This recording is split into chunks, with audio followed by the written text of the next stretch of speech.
chỉ chia chỉ xia hai kia tia có từ mùa cũ chỉ là chẳng hai chỉ mùa tu ai cũ có mùa chia khó từ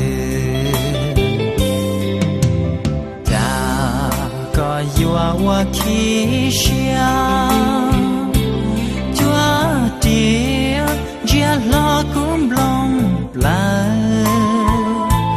因啥别寂寞悲着，别是的，但他古路西，ก็要孤独，孤要个离。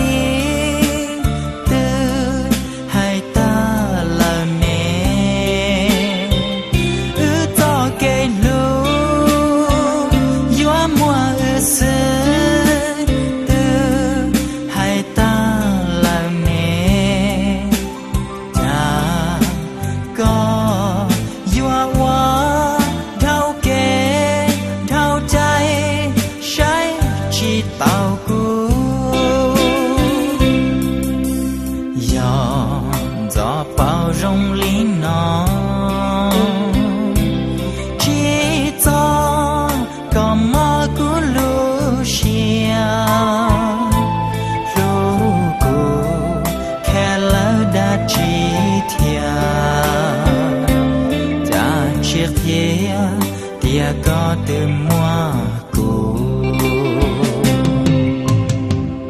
giờ là nô cao hai tiếng cao của tông mùa tu nó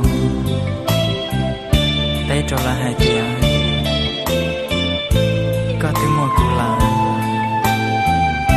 theo từ sự sự lưu bảo lý nó sư cao của trâu cũ chỉ tao theo lòng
có từ mùa cũ